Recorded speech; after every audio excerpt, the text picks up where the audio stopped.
Boa noite a todos.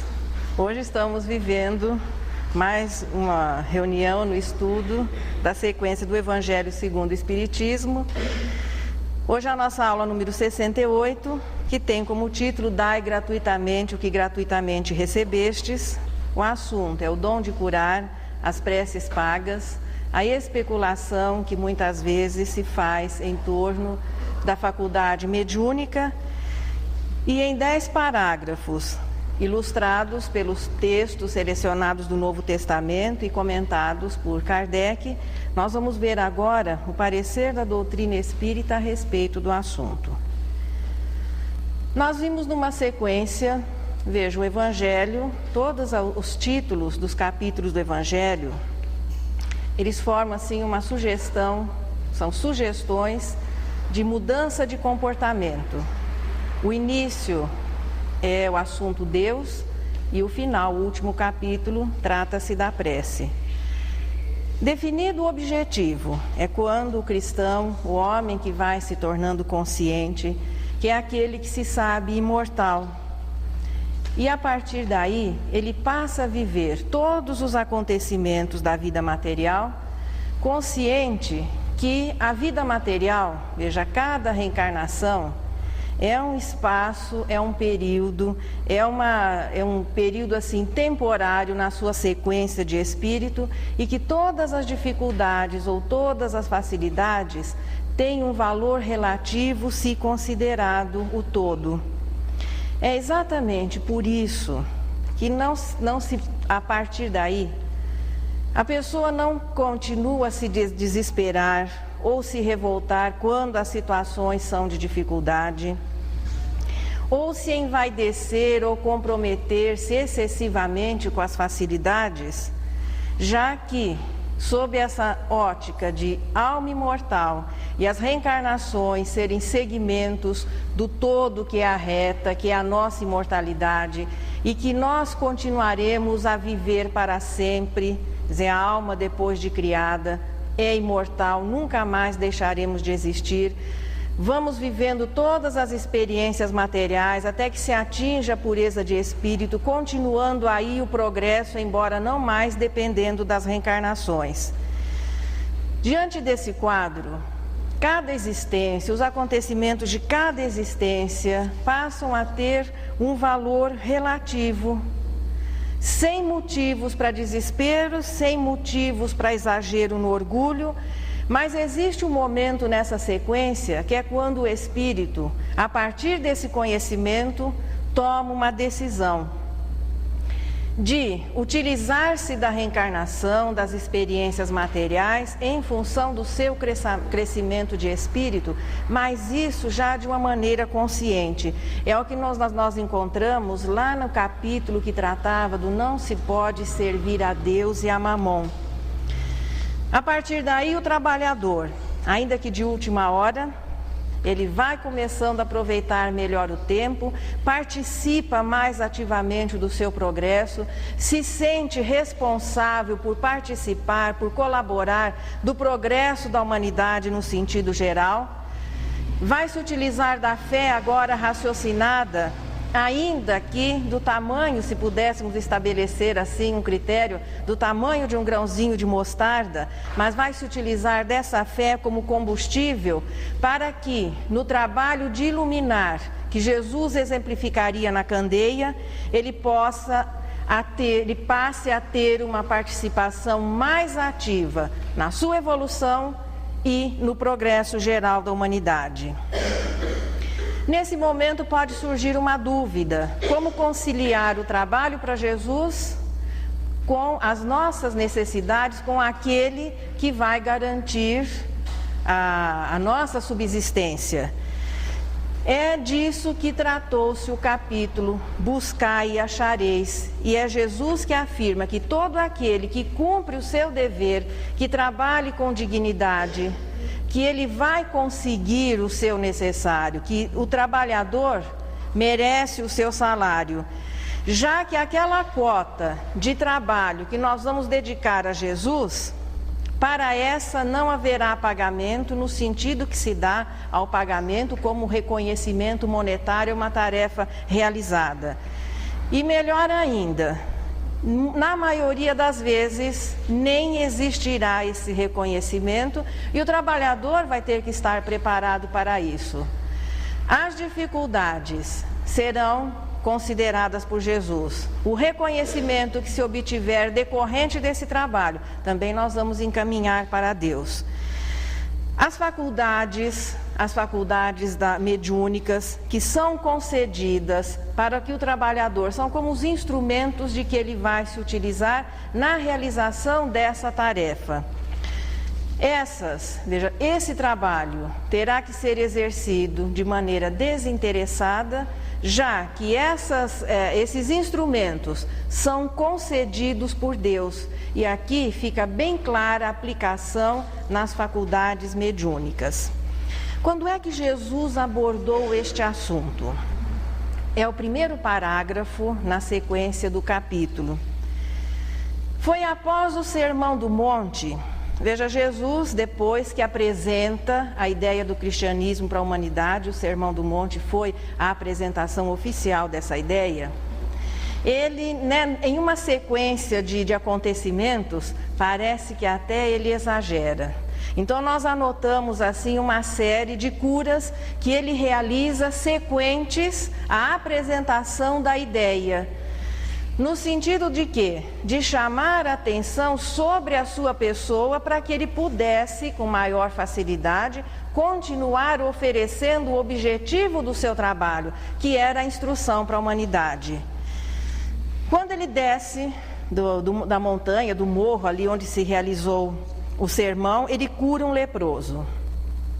Imaginemos o realce, veja, quanto isso despertou a admiração, a surpresa das pessoas, porque a lepra, veja, se hoje a lepra já tem recursos que amenizem a situação, ficar leproso à época de Jesus e durante ainda muitos séculos, significava ser banido da sociedade. Ricos, pobres, importantes ou miseráveis, todos tinham o mesmo destino a partir do momento que contraíssem a lepra. Então aquele que era leproso era alguém que seria assim extremamente rejeitado, eles eram abandonados nos guetos e as pessoas fugiam temerosas. Jesus naquele momento cura um leproso. Depois ele vai para Cafarnaum. Ali um centurião se dirige a ele e diz que um dos seus criados estava muito doente. Jesus naquele momento, como se dispondo a ir à casa, mas o centurião diz, não é necessário que vás à minha casa, daqui mesmo você poderá curá-lo. E Jesus então realça a fé daquele homem e à distância ele realiza a cura do servidor desse centurião. Depois ele passa na casa de Pedro e ali a sogra de Pedro estava doente, acamada com muita febre. Jesus restabelece a sogra de Pedro e ela em seguida o atende, serve um lanche, quer dizer, faz as honras da casa. Mais tarde lhe trazem alguns endemoninhados, que hoje nós sabemos serem pessoas no processo obsessivo, na fase da subjugação. Jesus também faz com que essas pessoas sejam libertadas dos seus obsessores. Depois ele atravessa novamente o lago, dirige-se à região de Gerasa, onde existiam os obsidiados, que eram tidos como endemoninhados, vivendo numas grutas, numa situação assim animalesca, e a cura desse obsidiado de Gerasa é uma das páginas lindíssimas do cristianismo. Esse moço mais tarde se incorporaria também, levando a mensagem do cristianismo. Volta para Cafarnaum, veja, não foi tudo em seguida, foi na situação de horas, de dias, mas foi o roteiro que Jesus fez após o Sermão do Monte. Ele volta para Cafarnaum, cura um paralítico. Logo depois, um senhor chamado Jairo, que era uma pessoa, me parece, de expoência social na época, e a filha de Jairo, Talita, estava passando por um processo de morte aparente. Inclusive as pessoas já estavam velando. E Jairo também pede a Jesus que cure a menina, ele se dirige até a casa e lá ele faz com que Talita reviva. Veja, o fato é tido como ressurreição, mas nós sabemos que se a morte já houvesse ocorrido, Jesus não a ressuscitaria. Era um caso de morte aparente, Jesus revitaliza os órgãos cansados, chama aquele espírito à sua responsabilidade, Talita se levanta e logo o pessoal, e recomenda que logo lhe deem alimento, porque ela havia muitas horas que estava naquele estado de letargia. Entre a conversa com o pai de Talita e a ida à casa de Jairo, é o encontro de Jesus com aquela mulher hemorroíça, que havia 10 anos sofria, tinha esse problema. Veja que não era apenas uma situação desagradável. A mulher sangrando era desprezada na cultura judaica. Então essa mulher tinha um problema de saúde e um problema social terrível. E o desespero com que ela se dirige a Jesus, mas ao mesmo tempo a fé, faz com que apenas tocando nas vestes de Jesus, ela se sentisse curada. Depois disso, ele ainda liberta mais outros possessos. Veja que foi um festival que fez com que as pessoas realmente passassem a prestar atenção em Jesus. Não que o objetivo do cristianismo fosse a cura do corpo, mas Jesus se utilizou deste recurso para que ele pudesse ganhar a confiança das pessoas, amenizando aquilo que no momento era a necessidade maior, para que o mais importante, que era a instrução, depois fosse com maior facilidade aceito e compreendido. Mateus, no capítulo 9, 10, ele diz que Jesus, durante esse período, logo sequente ao Sermão do Monte, quando ele começa a reunir os discípulos, aqueles que formariam o seu colegiado, os seus 12 companheiros, que foram inicialmente seus discípulos e mais tarde apóstolos, Mateus anota que ele ia por toda parte fazendo o bem, percorrendo aldeias e cidades, ensinando nas sinagogas, pregando o evangelho e curando, na medida do possível, as enfermidades. E existe um trechinho aqui muito bonito, tendo compaixão da multidão. Ninguém melhor do que Jesus poderia compadecer-se daquela multidão que ali representava a humanidade terrestre, ainda numa fase, podemos dizer assim, de muito primitivismo, desconhecendo quase que totalmente as leis divinas, começando a viver a importância da instrução e naquele momento tendo a revelação maior, que é o amor. A compaixão de Jesus se fez sentir exatamente no momento em que ele resolve assumir uma encarnação aqui no planeta Terra, preparando-se para esse fato, depois convivendo assim no dia a dia, ombro a ombro, com aquele grupo que representou a humanidade, sofredor, primitivo. E aqui fica bem claro que ele sentia assim desarvorado, sem uma condução segura, porque as pessoas, veja, tendo compaixão da multidão, porque andavam desgarradas e errantes como ovelhas sem pastor. E ele dizia aos discípulos que estava reunindo: a seara é muito grande, mas poucos são os ceifeiros. Parece que em 2000 anos a situação ainda não se modificou como acreditamos já deveria haver se modificado. Então, 2000 anos passados, ainda se sente a dificuldade para que as pessoas realmente assumam uma postura de colaborar um pouco mais, de participar um pouco mais, de se compadecer daqueles que ainda não conhecem, por exemplo, o que nós, com todas as facilidades que a literatura espírita oferece, que a instrução espírita oferece, o mecanismo, o processamento das leis. Ele reúne aqueles que foram os seus discípulos e depois apóstolos, instrui-os, treina-os e os vai auxiliando no desenvolvimento do quê? Das faculdades mediúnicas que já faziam parte da sua programação. Então, em espíritos, eles já haviam aceito aquele trabalho de serem assim os pilares, o apoio inicial para a divulgação da mensagem do cristianismo. E as faculdades mediúnicas seriam o quê? Seus instrumentos de trabalho, principalmente o dom de curar. E recomenda aos seus companheiros, porque Jesus sabia perfeitamente das dificuldades que viriam depois. Todos eles até ali eram pessoas comuns, que trabalhavam para ganhar a vida, alguns já tendo família. Com relação a Pedro, isso fica claro. Mas que eles não se preocupassem com a sobrevivência, que eles não se afadigassem, como nós vimos no estudo anterior, pela posse do ouro, por objetos, por levar bagagem. Que se eles buscassem, ou seja, que se cumprissem os seus deveres materiais, o seu trabalho material com tranquilidade, conseguindo assim um equilíbrio, uma harmonização entre os compromissos materiais e os seus compromissos de espírito, o necessário a eles nunca faltaria.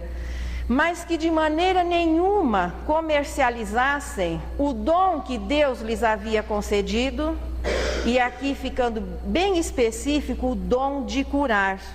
Restituir a saúde aos doentes, ressuscitai os mortos, curai os leprosos, expulsai os demônios, dai gratuitamente o que gratuitamente haveis recebido. Podemos, e veja, quando nós estamos doentes, desenganados, a maioria das pessoas faria qualquer negócio, qualquer concessão a alguém que através de um milagre lhe propiciasse a cura ou um bem-estar. E isso muitas vezes pode ser uma tentação para aquele que é o possuidor desse dom. Os seus discípulos teriam esse dom, seria um desenvolvimento natural daquilo que já havia sido planejado para com eles. E Jesus então recomenda nesse momento que eles tivessem muito cuidado em não se sentirem tentados a negociar, a aceitar qualquer tipo de retribuição, qualquer tipo de pagamento pelo exercício da faculdade mediúnica. Que eles não fizessem objeto de comércio e nem meio de vida. Que o buscar e o achareis garantiria o necessário, mas que no exercício sagrado da mediunidade, eles não recebessem nem esperassem qualquer forma de retribuição. Porque Jesus faz essa recomendação há 2000 anos e ela continua sendo a recomendação maior na atualidade. Mediunidade no planeta Terra ainda não é uma conquista. É por isso que no livro dos médiuns fica bem definido que todos são médiuns, no sentido que a capacidade de captar o pensamento dos espíritos, porque é simplesmente uma extensão do nosso potencial. Nós pensamos e podemos captar as ondas mentais de outras pessoas. E a sensibilidade de perceber a presença, de sentir a presença dos espíritos. Isso já é o resultado de um desenvolvimento natural, e em graduações diferentes, uma sensibilidade maior ou menor. Mas as demais faculdades, psicografia, psicofonia, todas as outras, são concessões, fazem parte do acordo que se faça no planejamento da reencarnação. Portanto, é alguma coisa que é oferecida. A inteligência, não. A inteligência é uma faculdade concedida no momento da criação e o espírito vai desenvolvendo. Então, nós podemos, através da nossa inteligência, com o nosso trabalho inteligente, conseguir os recursos para a nossa sobrevivência, mas não com a concessão das faculdades mediúnicas. O médium, portanto, é aquele que aceita ou que é levado naturalmente, veja, não é obrigatório, tanto que é uma prova, não é uma expiação, não é o indivíduo não é médio como consequência de abusos de existências anteriores. A mediunidade é um instrumento para uma prestação de serviço maior. Independe da condição moral para a concessão. Então a mediunidade pode ser concedida a pessoas boas e a outras não tão boas, mesmo aqueles que, embora possuidores da faculdade, não saberão se utilizar dela, mas no sentido do quê? Que eles se eduquem através dessa faculdade. A concessão é de graça. A todas as pessoas. Tanto que foi concedida aos discípulos e é concedida a qualquer um de nós. E é exatamente no desempenho que se vai reconhecer a qualidade do trabalhador. O bom médium e o médium interesseiro, que também é descrito no livro, o Livro dos Médiuns, Então, aqueles que têm, vejam, um trabalho sério, aqueles que se prestam com dedicação, com sinceridade, com esforço, e aqueles que ainda vão especular com o uso dessa faculdade, podendo até ocorrer em situações de suspensão ou de perda da faculdade. Mas qual é a diferença, portanto, entre o médium interesseiro e o bom médium, se nos dois se faz presente a mediunidade? Qual é a definição que a doutrina espírita nos dá para o médium? São os intérpretes dos espíritos com objetivo, instrução da humanidade. Portanto, o trabalho é dos espíritos e do encarnado.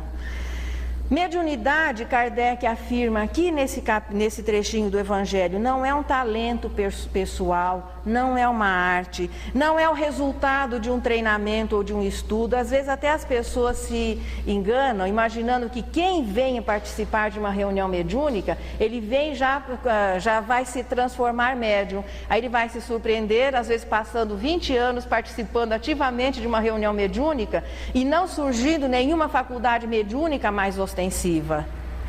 Veja, o assunto mediunidade é definido o espírito e papai do céu antes da sua reencarnação. Aquele que é portador da faculdade, ela vai surgir. Importante que ele se instrua e trabalhe com ela. Aquele que não é portador, por mais que ele se dedique, não vai, o fato de participar, de estudar, não vai fazer com que surja uma faculdade não existente.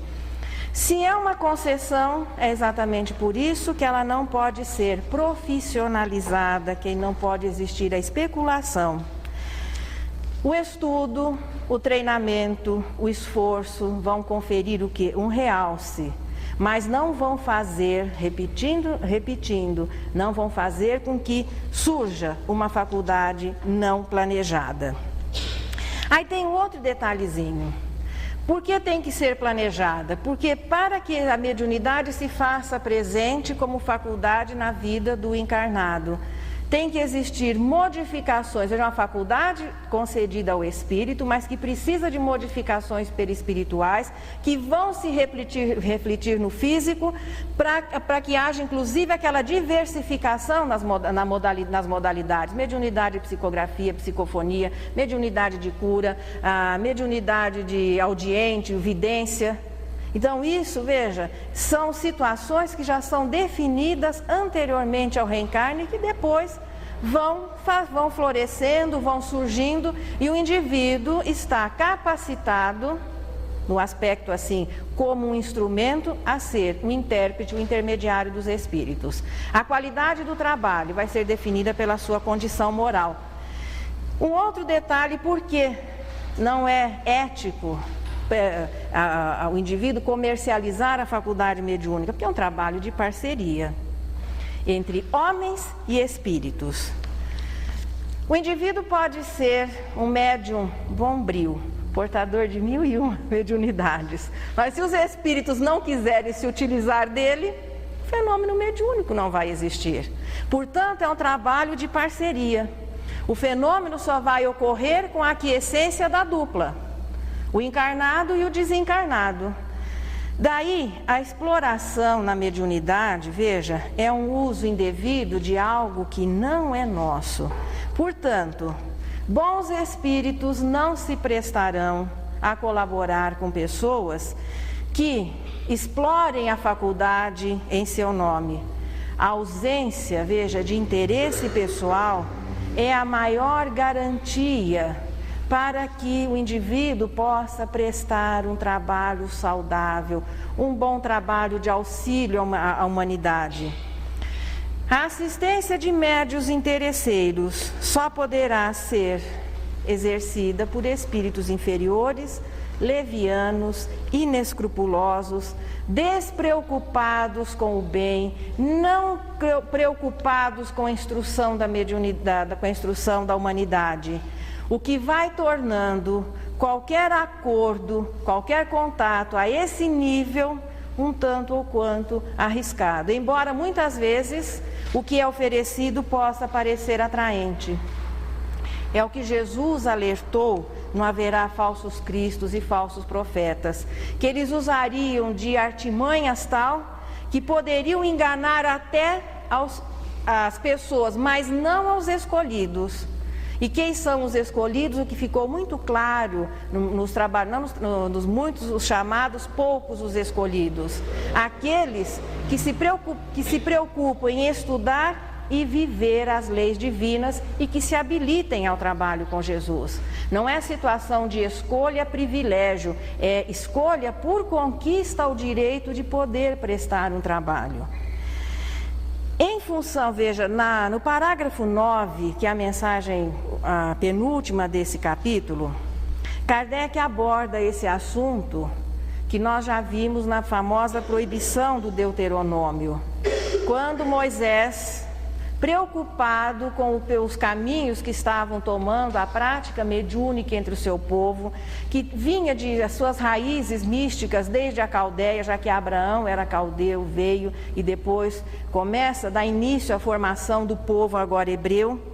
Então o pessoal era muito chegado no intercâmbio com o mundo espiritual, mas não exatamente visando a instrução e a melhora pessoal, mas sim a solução de problemas imediatos, materiais, como ainda se vê muito hoje em dia. Anúncios em jornais, as pessoas prometendo, através de consultas espirituais, a solução, aí voltamos de 1001 problemas humanos, mas não preocupados com a melhora do indivíduo, pois é na melhora da pessoa que está a solução dos seus problemas. É aqui que Kardec toca no assunto, a famosa proibição que está no Deuteronômio e também no Levítico, que são 2 livros do Velho Testamento, em que Moisés proíbe a prática da mediunidade entre o povo hebreu. Não que ele pudesse proibir a manifestação dos espíritos, mas ele procurou diminuir, coibir aquela especulação, aquele caminho duvidoso que essa conduta estava fazendo o povo hebreu tomar, a especulação através de um contato com o mundo espiritual. O que a doutrina espírita continua a nos dizer sobre isso? A mediunidade é uma prova, no sentido assim, os mortais comuns, e uma missão para aqueles que estejam mais preparados. Estes vêm com um trabalho maior, um trabalho de maior vulto à humanidade, um exemplo, assim, a culminância da mediunidade aqui a nível de expiação e provas é o mediunato, cujos exemplos mais conhecidos, Francisco Cândido Xavier, Ivone Pereira e o Divaldo na atualidade. Não que não existam outros, mas esses 3 são exemplos seguros daquilo que significa o mediunato, que é a mais alta expressão da mediunidade a nível do planeta Terra, onde vai existir uma dedicação total, mas também um cuidado maior do espírito responsável por aquele trabalho. Qualquer espírito que se utilizar do Chico ou do Divaldo passa pelo crivo antes de Emmanuel e de Joana de Ângeles. Então, é um trabalho assim de parceria, um regime de dedicação exclusiva, uma garantia maior, mas vamos considerar que se o trabalhador comum é uma jornada de 24 horas, ali a jornada é de 25 horas no mínimo, é em tempo total. Afora isso, a mediunidade é uma prova, é um trabalho a que o espírito se habilita e naturalmente vai receber um instrumento para a sua realização. A virtude é que vai conferir o realce, é que vai determinar a qualidade. E o primeiro ponto para a avaliação, para a verificação desse sentimento que começa a se desenvolver e que é essencial para dar apoio àquele trabalho é a humildade que vai se refletir no desinteresse pessoal. É ser instrumento mesmo. Quanto mais o médium consegue calar o seu eu para que o espírito possa brilhar através dele, isso significa que o trabalho está sendo bem realizado. Nós temos também aqui como texto de apoio, lá no número 5, Jesus expulsando os mercadores do templo. Algumas pessoas questionam dizendo que aquele fato é incompatível com a personalidade de Jesus, com as virtudes que Jesus era portador. 2 discípulos narram esse acontecimento, Levi e Mateus. Ele foi selecionado também para fazer parte aqui do Evangelho segundo o Espiritismo. Portanto, nós, pessoalmente, não temos dúvida que o fato tenha acontecido, apenas que é importante se compreender a situação. O fato é o seguinte: eles vieram em seguida a Jerusalém, Jesus vinha com seus discípulos a Jerusalém, e entra no templo e começa por expulsar dali os que vendiam e compravam. Derribou as mesas dos cambistas e os bancos dos que vendiam pombos. E não permitiu que alguém transportasse qualquer utensílio do templo. Ao mesmo tempo, ele os instruía, dizendo: não está escrito, minha casa será chamada casa de oração para... Uma pergunta: minha casa será chamada de casa de oração por todas as nações? Entretanto, fizestes dela um covil de ladrões. Os príncipes dos sacerdotes, ouvindo isso, procuravam meio de o perderem, pois o temiam, visto que todo o povo era tomado de admiração pela sua doutrina. É impossível não imaginarmos que Jesus não chamasse atenção sobre ele em todos os lugares onde ele chegasse, diante não só das suas palavras. Naturalmente, deveria existir, assim, irradiando-se de Jesus, um magnetismo que fazia com que as pessoas se dobrassem mesmo, embora não com todos, em muita gente fez efeito ao contrário. As curas que ele realizou, coisas fantásticas, se não compreendidas como um processamento natural, embora não sejam fatos comuns, mas um processamento natural das leis. Essa entrada de Jesus triunfal em Jerusalém corresponde à comemoração me parece, do Domingo de Ramos. Então o pessoal recebeu, as ruas ficaram forradas de folhas de palmeira, de flores, e Jesus foi carregado triunfal. Poucos dias depois, as mesmas ruas que o viram entrar triunfalmente, o veriam passar, e o mesmo povo que o aplaudiu, muitas vezes estariam vaiando quando ele fez o caminho para a crucificação.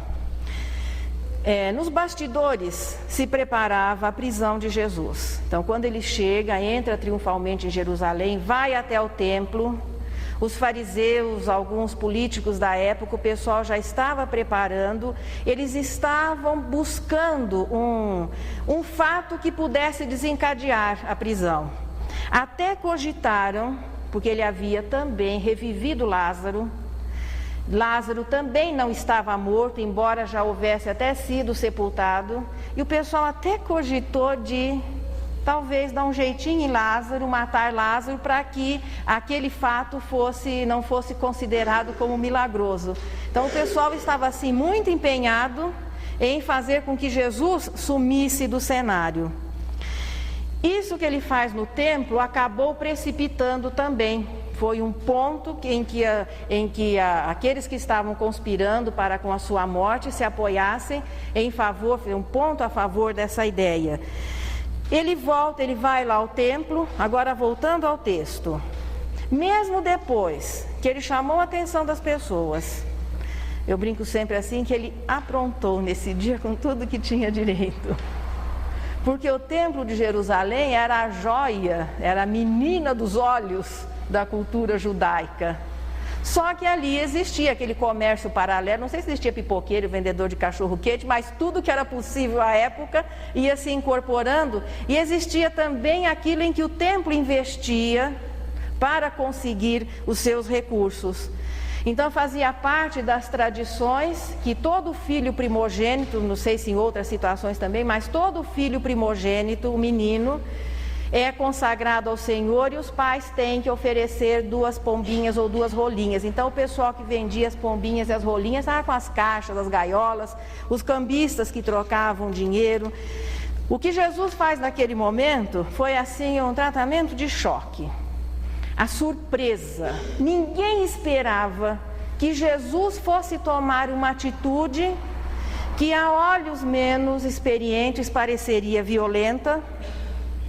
E naquele processo de identificação, nós já imaginamos Jesus encolerizado. Agora, raciocinando um pouquinho em cima do assunto, como pode um espírito puro, que já é senhor dos seus sentimentos, que já viveu tudo aquilo que a matéria pode ensinar, que já vive em harmonia plena com as leis divinas. E ele afirmou muitas vezes: eu e o Pai somos um. Não que ele fosse Deus, mas identificando que um processo de harmonização, de homogeneidade em pensamento. Como é que nós vamos imaginar que é Deus encolerizado, Deus aborrecido? O Espírito puro também é senhor dos seus sentimentos. Jesus, portanto, como Espírito puro, senhor dos seus sentimentos, de maneira nenhuma poderia ter se tomado de cólera. Cólera, ira, mágoa, tristeza, aborrecimento, ciúme é problema de espírito ainda imperfeito. Os espíritos puros, neles os sentimentos já se fixam na virtude. Então nós, para compreendermos determinados detalhes, projetamos os nossos sentimentos. Então Jesus de maneira nenhuma se encolerizou, isso fica claro. Veja, ele se utilizou daquele choque como um recurso, a surpresa, o não esperado. Todo mundo prestou atenção no que Jesus estava fazendo, mas ele não permitiu que o templo fosse saqueado no tumulto que se estabeleceu. E aí fica clara a sua autoridade moral. Quem é que em meio, quando explode a fúria, a violência, tem condições de conter, por exemplo, determinados linchamentos? Quando o povo explode revoltado, quem é que tem condições de impedir? Jesus impediu o apedrejamento da mulher adúltera. E aqui, naquele tumulto que se estabeleceu, ele não permitiu que o templo fosse prejudicado em nada. Ninguém tirou o jarro, o vaso, quebrou nada. E enquanto isso, ele os instruía. Quando às vezes os nossos filhos cometem, as crianças pequenas cometem algum erro, quebram alguma coisa, se comportam indevidamente, o ideal, veja, a posição de pai é de instrutor, de orientador.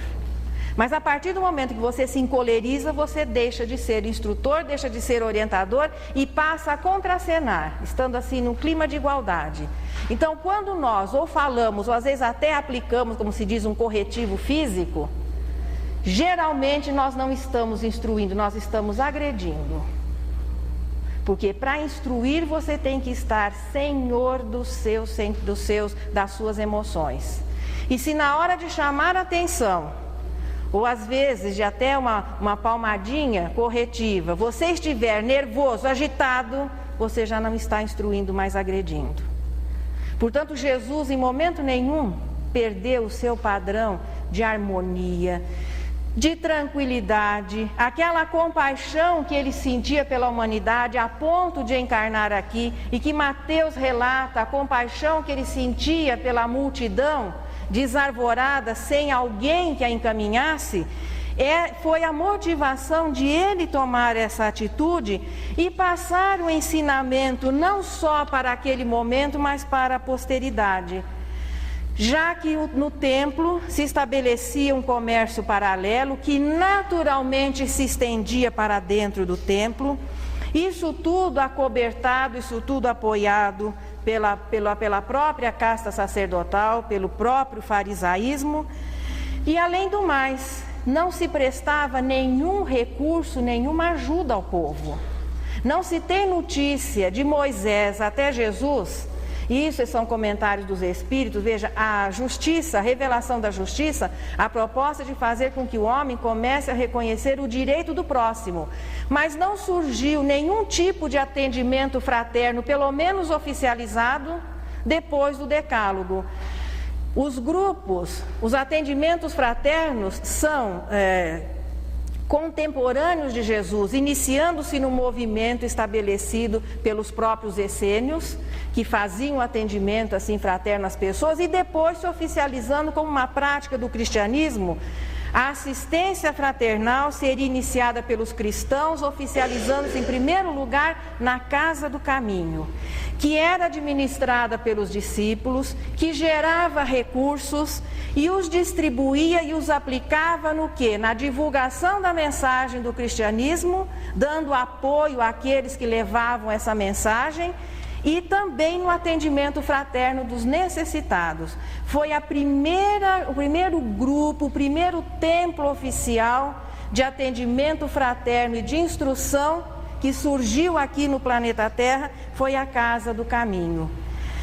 Ela era um polo aglutinador e distribuidor do pensamento e dos exemplos que as pessoas que estudavam o cristianismo, que se sensibilizavam pela mensagem de Jesus, se dispunham a realizar. Portanto, o que Jesus faz naquele momento é demonstrar que não se deve especular com as coisas divinas, com as coisas espirituais, e que a função da faculdade mediúnica, a função dos grupos que se dedicam ao trabalho com Jesus, é auxiliar, é instruir e não especular em seu nome. E aqui vem a parte também, o texto número 3, que Lucas, Mateus e Marcos narram, são as preces pagas. Disse em seguida a seus discípulos, diante de todo o povo que o escutava: precatai-vos dos escribas que se exibem a passear com longas túnicas, que gostam de ser saudados nas praças públicas e de ocupar os primeiros assentos nas sinagogas e os primeiros lugares nos festins, que a pretexto de extensas preces devoram as casas das viúvas. Essas pessoas receberão condenação mais rigorosa.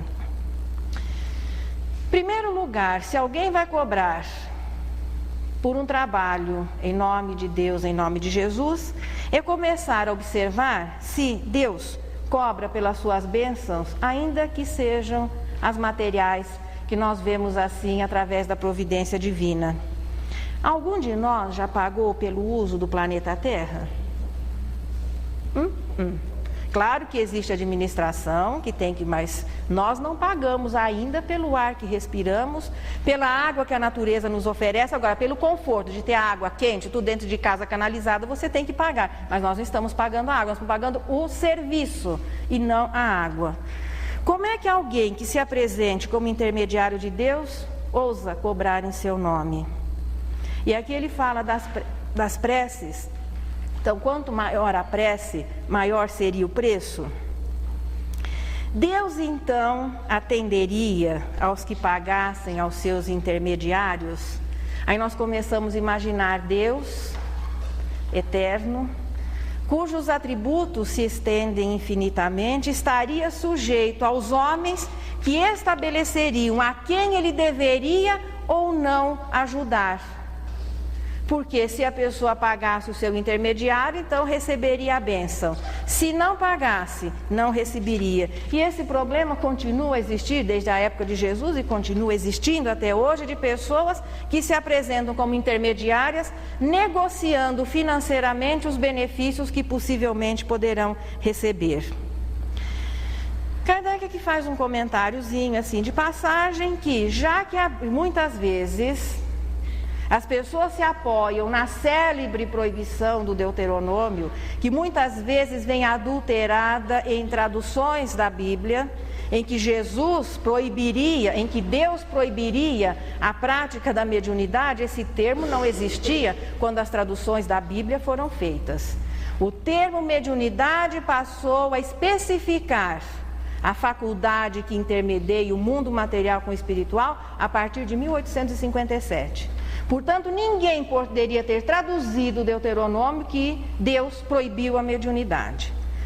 O que Moisés proibiu foi a especulação. Se isso às vezes é utilizado, por que não também se fazer uma avaliação dessa afirmação austera de Jesus, que as preces, que ninguém tem direito de cobrar por realização de trabalho em nome de Deus, por prece ou por qualquer coisa que seja ligada à faculdade espiritual. Uma regrinha de bem viver nos nossos momentos de dúvida ou de angústia, quando às vezes nós nos sentimos assim, quase que levados a estabelecer qualquer tipo de negócio, buscando alívio, buscando alguma coisa. Se para fazer o bem em nome de Deus for estabelecido qualquer troca, qualquer retribuição, qualquer preço, pode dispensar, Deus não vai estar por aí. A doutrina espírita sugere aqui, nas palavras de Kardec, que aquele que precise de recursos materiais para viver, que busque em qualquer parte, menos na mediunidade, que talvez vá consagrar até um tempo menor a esse exercício, a esse trabalho, mas os espíritos levarão em conta, evidentemente, o devotamento e o sacrifício. É a hora do algo mais. É aquele momento em que, realizadas as nossas responsabilidades, o trabalhador de Jesus começa a sua jornada de trabalho, dedicação, para a qual ele não vai contar com retribuição, não deve esperar sequer reconhecimento, porque se a espera do reconhecimento é motivação, não se está preparado para a realização do trabalho. Kardec diz nesse finalzinho aqui que a mediunidade é coisa santa e que deve ser santamente, religiosamente exercida, principalmente a mediunidade de cura, já que o fluido que vai ser transmitido, o fluido que vai ser doado, para que ele seja saudável o suficiente para se promover a cura, para facilitar o afastamento de espíritos obsessores, para aliviar também os espíritos obsessores, porque já é hora sim de se começar a considerar os obsessores também como espíritos necessitados, sofredores, às vezes tendo, não justificando, mas se compreender aquilo que está acontecendo no momento. Este fluido tem que ser o mais saudável possível. Com relação aos dos espíritos, nós não precisamos nos preocupar. Apenas que o médium vai ser o intermediário. E alguma coisa pura, saudável, pode se contaminar nessa passagem. É por isso que deve ser exercida com respeito, com dignidade, com cuidados de ordem física, principalmente com cuidados de ordem moral, para que nós, ao invés de auxiliarmos, não comprometamos aquele trabalho que está sendo realizado. É exatamente por isso que a mediunidade de cura, aquela que em apenas uma aproximação, um toque, uma imposição, como Jesus em tantas oportunidades demonstrou, não é, veja, o ato físico, mas é o ato interior, a doação interior, essa é raríssima. A maioria de nós somos os passistas comuns. E que isso também não seja motivo para que alguém se sinta diminuído. É o que nós no momento podemos oferecer e deve ser encarado com essa responsabilidade, essa seriedade. Porque o dom de cura instantâneo, isso significa, em primeiro lugar, por parte daquela pessoa, um coeficiente já elevado de moralidade, de bondade, de virtude. O Buscai e Achareis, veja, é um poema que nos explica o trabalho material com a consequente retribuição, visando o quê? O sustento, o direito à posse, o desenvolvimento de recursos, veja, é um aspecto humano. O dai gratuitamente é a definição do aspecto espiritual, a convivência entre a nossa responsabilidade material e a nossa participação no trabalho espiritual. O fechamento, que é o pedir obtereis, é o aspecto espiritual, o valor e o efeito da prece. E é isso que nós vamos ver na próxima semana. Por isso, deixando aquela lembrancinha final, se alguém estabelecer algum tipo de preço para, em nome de Deus, nos fazer algum benefício, não pague. Mesmo que a proposta seja tentadora, porque Deus não estará ali, os bons espíritos não vão secundar, auxiliar aquele que especule em seu nome. Jesus já alertou isso há 2000 anos. Hoje nós vivemos muito disso, mas aí podemos dizer que só é enganado aquele que quer, aquele que busca na convivência, no trato com o mundo espiritual, não soluções para o espírito que ele é, não procura a sua melhora, a sua elevação, mas continua ainda buscando apenas soluções de problemas materiais que são de responsabilidade do homem realizar. Não é papel dos espíritos resolver os nossos problemas de ordem material. Eles estarão sempre, através da intuição, secundando todas as nossas intenções, nos auxiliando nos nossos propósitos, nos beneficiando com os seus pensamentos elevados, mas não são os responsáveis pela realização das nossas tarefas. Nós ouvimos um pouquinho mais, porque aquela célebre passagem, quando Pedro se dirige a Jesus sobre o que a gente vai receber, se existe alguma ponte para ir para o céu, e Maria Dolores consegue traduzir assim, através da sua poesia, esses fatos com uma sensibilidade raríssima. E é isso que nós trouxemos para vocês, essa conversa muito bonita de Jesus com Pedro, que Maria Dolores agora vai permitir a todos nós participarmos. Terminara Jesus a prédica no monte. Nisso, o apóstolo Pedro se aproxima e diz-lhe: Senhor, existe alguma ponte que nos conduz ao alto, ao céu que brilha muito acima? Conforme ouvi de tua própria voz, sei que o reino do amor está dentro de nós. Mas deve haver no além, o país da beleza, mais sublime que o sol em fulgor e grandeza. Onde essa ligação, Senhor, esse divino acesso? Jesus silenciou como entrando em recesso da palavra de luz que lhe fluía a jorro. Circunvagou o olhar pelas pedras do morro e depois de comprida reflexão, falou ao companheiro: Ouve, Simão, em verdade, essa ponte que imaginas existe para a vida soberana, mas temos que atingi-la por estrada que não é bem a antiga estrada humana. Como será, Senhor, esse caminho? Tornou Simão a perguntar. E Jesus respondeu sem hesitar: Coração que o escolha, às vezes vai sozinho, e quase que não tem senão renúncia e dor, solidão e amargura. E enquanto pratique e viva a lei do bem, sofre o assédio do mal, que o vergaste e procura reduzi-lo à penúria e a desfalecimento. Quem busca nesta vida transitória essa ponte de luz para a eterna vitória, conhecerá de perto o sofrimento e há de saber amar aos próprios inimigos. Não contará percalços nem perigos para servir aos semelhantes. Viverá para o bem a todos os instantes. E mesmo quando o mal pareça o vencedor, confiando-se a Deus, doará mais amor. E ainda que a morte, Pedro, se lhe imponha na injustiça, ferindo-lhe a vergonha, aceitará pedradas sem ferir.